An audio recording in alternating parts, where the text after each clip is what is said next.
If you're enjoying these late models on the Atomic Power Racing Hour, you need to be there in person. The Go Nuclear Late Model Challenge Series is coming to a track near you with all the dirt-flinging, side-by-side racing, and bumper-to-bumper action that you can handle.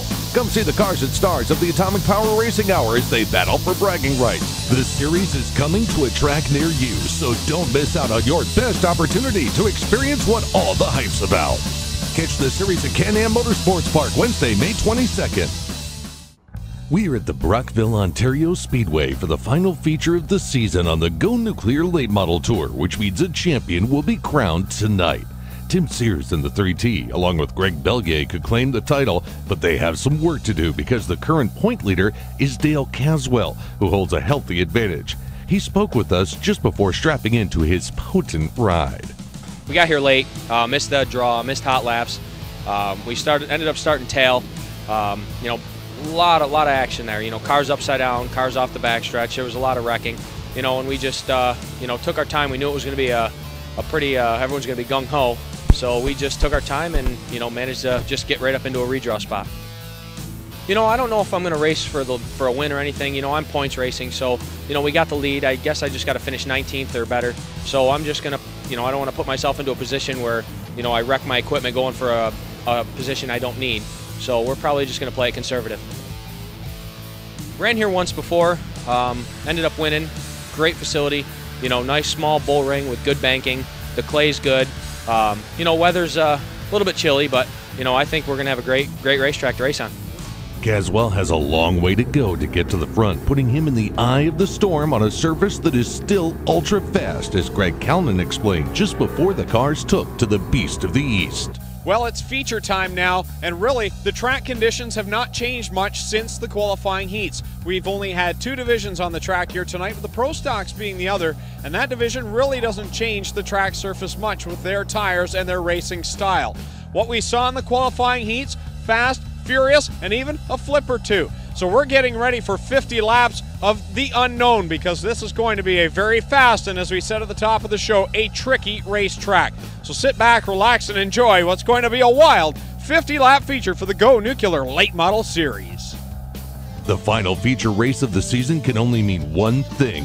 There's no reason to leave anything on the table, because this event will resonate in the minds of the drivers and crew members for months to come. 23 of the 24 cars are on track for the feature, with Sean Beardsley's 18 the only exception. The 50-lapper is about to get underway. Once again, here's Rich. The top 4 from each heat race qualified for the redraw, and you see some surprising names drawing the first 2 rows, including Mark Rayner, Dean Ferry, Brandon Moat, and Kelly Weiss. You see some drivers that have won races, finished in the top 5 on the tour. They're going to start a little bit further back. Dale Caswell started back in 11th. Heat race winner Charlie Sandercock starts in 12th. And even further back, Adam Turner, the runner-up last time at Mohawk, starts back in 16th. Jordan Peters in 14th. And the only driver that is here this afternoon unable to start the feature, Sean Beardsley, after his flip in heat race number 1. Still 23 cars left. They're going to go 50 laps the next time around. And a lot of drivers saw the top side be so strong. Many feel that the moisture staying in the racetrack will keep the line the same, but will it change from start to finish? Mark Rayner and Dean Ferry were battling in heat race number 1. They will now battle going into turn number 1 as the green flag is out, and we are underway, the final Go Nuclear Late Model feature of the season. Dean Ferry on the top of the racetrack takes the lead away and will lead the parade down to turn number 3. Tight battling throughout. Rick Miller gets into the side of Steve Coit. Coit breaks something, and it's a log jam into turn number 3.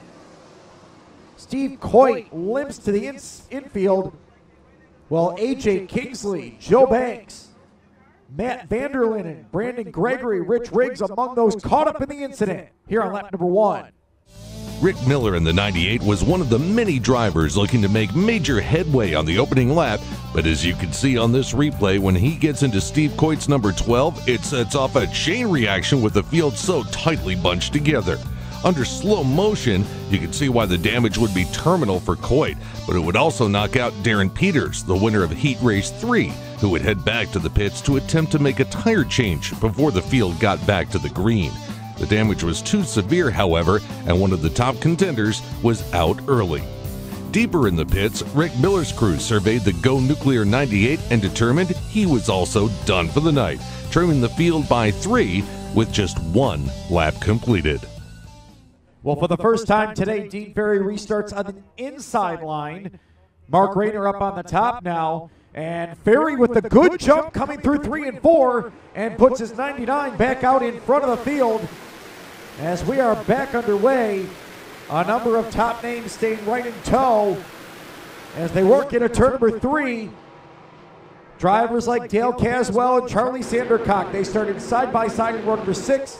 They worked their way in the top 10 with only 2 laps home. Battle for the lead. Tim Sears Jr. showing a little bit of smoke on the back of the 3T. He peeks to the inside of Adam Ferry for the race lead.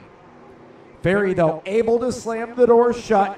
Phil Potts has moved his way into 3rd. It's a 3-car scramble for the lead as more smoke begins to billow out of the back end of the 3T. Joe Banks is slowing in the middle of the backstretch. Caution's going to have to fly. Hang on, Charlie Sandercock. Boy, it's a good thing that Banks drives a white race car. That's a dark and narrow spot.